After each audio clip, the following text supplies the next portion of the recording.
الحمدللہ رمضان المبارک کا مہینہ گزر رہا ہے۔ اس مہینے کے بہت سارے فضائل ہیں، بہت ساری عظمت ہے۔ حضور صلی اللہ علیہ وسلم نے روزہ دار کے متعلق 5 چیزیں ارشاد فرمائی ہیں کہ میری امت کے روزہ داروں کو 5 انعام ایسے دیے جاتے ہیں جو پچھلی امتوں میں کسی ایک امت کو بھی نہیں دیے گئے۔ ویسے تو روزہ دار کی بہت فضیلت ہے، بہت اہمیت ہے اللہ کے ہاں، لیکن اللہ کے نبی صلی اللہ علیہ وسلم نے 5 انعامات کو ذکر کیا ہے۔ وہ 5 انعام کیا ہیں؟ پہلا انعام یہ ہے کہ حضور علیہ والسلام نے فرمایا روزہ دار کے منہ سے جو بدبو آتی ہے وہ اللہ کے نزدیک مشک و عنبر سے زیادہ محبوب ہے۔ بدبو یہ کب پیدا ہوتی ہے؟ سارا دن معدہ خالی رہتا ہے، جس کی وجہ سے بھوک پیاس کی وجہ سے انسان کا معدہ کے اندر سے بدبو پیدا ہوتی ہے۔ یہ بدبو عام طور پہ خود کو ہی محسوس ہوتی ہے، کبھی کبھار ایسا بھی ہو جاتا ہے کہ دوسرے ساتھ بیٹھے انسان کو بھی اس کا احساس ہو رہا ہوتا ہے کہ اس کے منہ سے اسمیل آ رہی ہے، بدبو آ رہی ہے۔ لیکن آج ہم جسے اسمیل اور بدبو کہہ رہے ہیں، یہی اسمیل اور بدبو اللہ تبارک و تعالیٰ کے نزدیک مشک و عنبر سے بھی زیادہ قیمتی ہے، اللہ کو بہت پسند ہے۔ یہ جو انعام ہے بدبو والا جو اللہ کو زیادہ پسند ہے، یہ پہلی کسی امت کو نہیں دیا گیا۔ دوسرا انعام کیا ہے کہ روزہ دار کے لیے سمندر کی مچھلیاں دعائیں مغفرت کرتی رہتی ہیں۔ سمندر کی مچھلیاں دعائیں مغفرت کرتی رہتی ہیں، اس کا کیا مطلب ہے؟ یہ آخری حد ہے کہ اس کے لیے سمندر کی مچھلیاں دعائیں مغفرت کرتی ہیں، یعنی اس کے لیے پھر تمام جاندار دعائیں مغفرت کرتے رہتے ہیں۔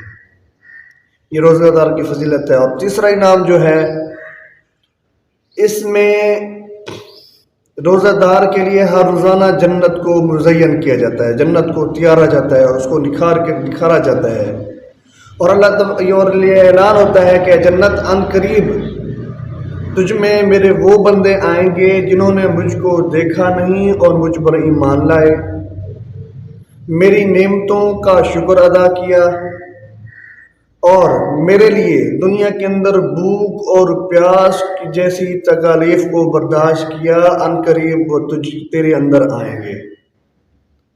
اور چوتھا انعام روزے دار کے لیے یہ ہے کہ اس میں شیاطین کو قید کر دیا جاتا ہے، شیاطین کو قید کر دیا جاتا ہے۔ اس کا فائدہ کیسے حاصل ہوتا ہے؟ عام طور پہ انسان گالم گلوچ وغیرہ کرتا رہتا ہے۔ جب انسان کو روزہ ہونا تو جب وہ کوئی گالی دے رہا ہے کسی کو یا کسی کی غیبت کر رہا ہے تو کیا سوچتا ہے؟ یار روزہ ہے، میں نے ایسے کچھ نہیں کہنا، یا روزے کا تو خیال کر لو۔ جب وہ روزہ سامنے آتا ہے تو وہ جو صغیرہ گناہ کرتا ہے، کبیرہ گناہ کرتا ہے، اسی روزے کی وجہ سے ان گناہوں سے بچ جاتا ہے، یا روزہ ہے، میں روزے کے اندر ایسا کچھ نہیں کرنا چاہیے۔ اور جو 5واں انعام ہے وہ روزے دار کی شب و روز میں دعا قبول ہوتی رہتی ہے۔ وہ دن میں بھی دعا قبول ہوتی ہے، رات میں بھی دعا قبول ہوتی ہے، یعنی وہ جب دعا کے لیے ہاتھ اٹھاتا ہے اس کو اللہ تبارک و تعالیٰ قبول کرتے ہیں۔ سحری کے وقت دعا کرے وہ بھی قبول ہوتی ہے، افطاری کے وقت دعا مانگے وہ بھی قبول ہوتی ہے۔ عام طور پہ یہ دیکھا گیا ہے کہ ہم دعا مانگتے ہیں لیکن اس کے نتائج ہمارے آنکھوں کے سامنے نظر نہیں آتے، ہم یہ سوچتے ہیں کہ ہماری دعا قبول نہیں ہوئی۔ ایسا ہرگز نہیں ہے، بلکہ ایسا ہوتا ہے کہ کبھی کبھار ہم جو دعا مانگتے ہیں اس دعا کے بدلے میں ہم پر کوئی اور مصیبت آنے والی ہوتی ہے، اللہ اس دعا کے بدلے میں اس مصیبت کو ہٹا دیتے ہیں۔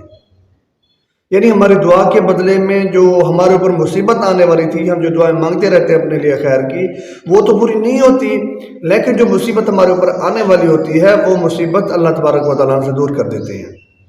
یا یہ بھی ہوتا ہے کبھی کہ دعا جو مانگتے ہیں ہم قبول نہیں ہوتی، لیکن کل قیامت کے روز جب بندہ جائے گا نا تو اس کے اعمال بہت زیادہ ہوں گے. وہ پوچھے گا کہ میں نے اتنے اعمال تو نہیں کیے تھے. تو جواب ملے گا یہ وہ اعمال ہیں جو تو دنیا میں دعائیں مانگتا تھا, دنیا میں تیری دعا پوری نہیں ہوئی, قبول نہیں ہوئی, اللہ نے آخرت کے لیے تیری دعاؤں کو ذخیرہ کیا ہوا ہے. تو بندہ اس وقت سوچے گا کہ کاش کہ دنیا کے اندر میری کوئی ایک دعا بھی قبول نہ ہوتی.